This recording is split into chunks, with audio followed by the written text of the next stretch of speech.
我上钩，漂亮！邱建良竟然被质疑打假拳，为了证明实力，邱建良面对不断的质疑声，毅然决然地选择了跨级别对战拳击冠军那荣邦辰，以此来证明自己不仅能在自由搏击中称霸，而且在拳击赛事中也可以一手遮天。只因为邱建良在短短的时间内取得了羽量级世界排名第一，于是键盘侠就开始质疑邱建良打假拳。当时因为世界第一考输掉了比赛，然后排名第二的邱建良直接荣幸地接管了世界第一的宝座，所以导致很多人质疑邱建良是否有能力驾驭世界第一的位置。因为考的失利，让我兵不血刃地接替了他的位置，成为世界第一。但我明白，我将要面临一个更加强大的对手。于是邱建良为了证明自己的实力，就选择了跨级别对战拳击冠军那荣邦辰。面对首次接触拳击规则的中国选手邱建良，那荣邦辰丝毫不把邱建良放在眼里，并且大放厥词，邱建良根本不值得一提，因为很快就会倒在他的拳头之下。面对目中无人的那荣邦辰，我们就来看看邱建良如何在自己不擅长的领域打得那荣邦辰满地找牙。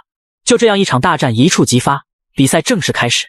比赛一开始，邱建良就率先发起了攻击，红方选手就是中国坦克邱建良，蓝方选手就是拳击冠军那荣邦辰。这是一场经典的拳击对决，在拳击比赛中要看谁的移动速度够快，命中率多，和谁的拳头穿透力强。这也是邱建良第一次打拳击比赛的规则。面对实力强悍的泰国选手那荣邦辰，邱建良是否能一举拿下比赛，打破质疑呢？是一个靠重击啊，出拳密度也还可以的选手，是漂亮。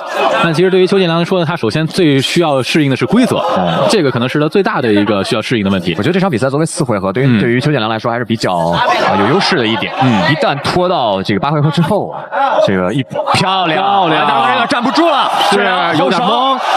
邱建良有机会，而一套疯狂的输出打得对手毫无招架。邱建良只因为有着如此惊人的爆发力，也是离不开。漂亮！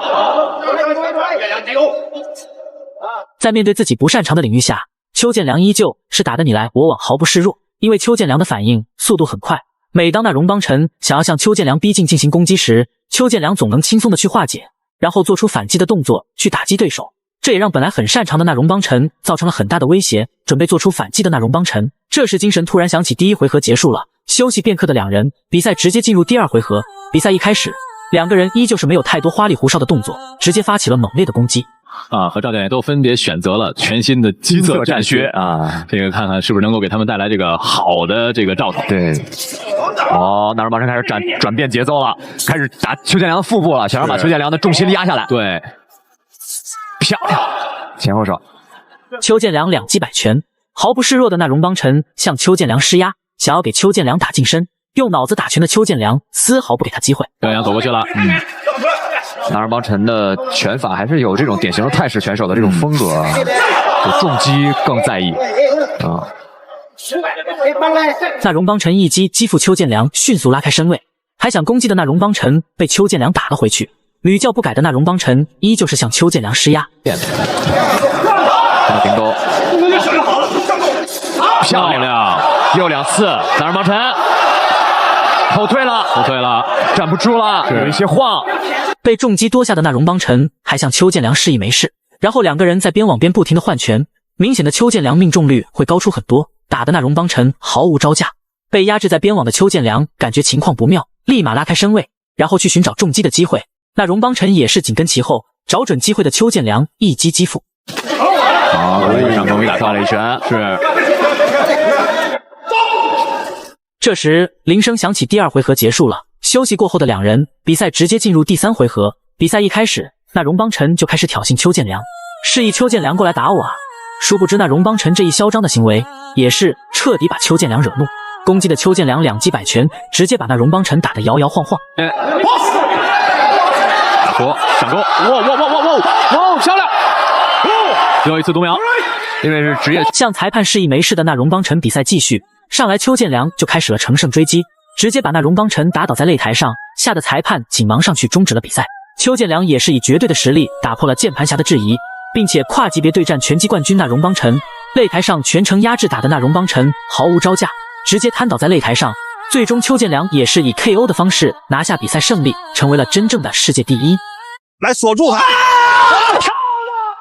杨建平像踢小鸡一样把嚣张的韩国选手提起来，重重地砸向地面。杨建平为何如此大怒？只因为嚣张的韩国选手恶意把杨建平的师弟严希波的手臂掰断，因此来证明自己的强大。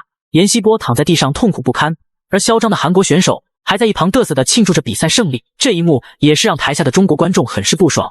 愤怒的杨建平也是果断登上擂台，向韩国选手发起挑战，为中国选手严希波复仇。刚刚赢下比赛胜利的韩国选手丝毫没有把眼前的这个男人放在眼里，殊不知这才是他噩梦的开始。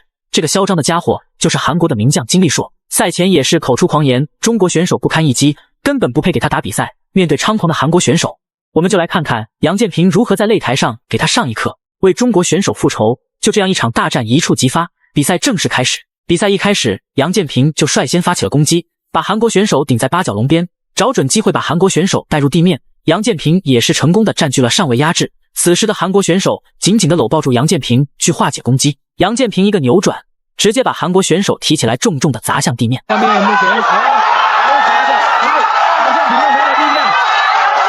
杨建平只因为有着如此惊人的爆发力，也是离不开平时的预期啊，没有做一个接球，对头的防守也不太好。对，除了站立的话，杨建平是可以。这时，杨建平一击接腿摔，再一次的把韩国选手带入地面。感觉情况不妙的韩国选手第一时间搂抱住杨建平，然后找准机会锁住杨建平的手臂。他还想像掰断严希波手臂那样，把杨建平的手臂也掰断。在面对技术全面的杨建平，轻松化解了韩国选手的锁技。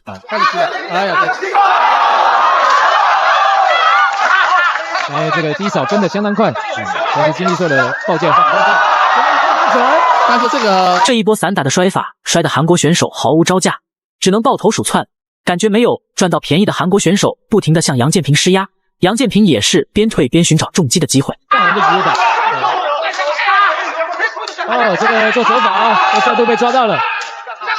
好，这个打的杨建平也跟他做一个走法的对抗。杨建平一击高扫，紧接着一击大摆拳，打得韩国选手毫无招架。这也是让这个嚣张的韩国选手从未感受到过的压迫感。面对打法全面的杨建平，而且攻击速度快的惊人，韩国选手也是显得很是被动。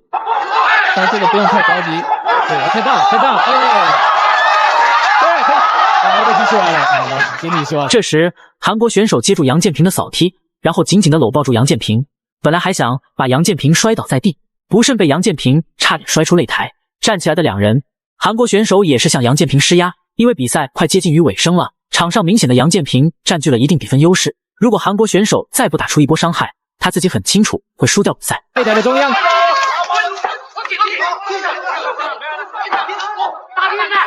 韩国选手一击直拳，搂抱的两人韩国选手不停地用提膝击打杨建平。看到倒地的杨建平，韩国选手也是乘胜追击。这时铃声突然响起，比赛结束了。杨建平也是以绝对的实力擂台上使用倒拔垂杨柳，把嚣张的韩国选手重重地砸向地面，打得韩国选手毫无招架。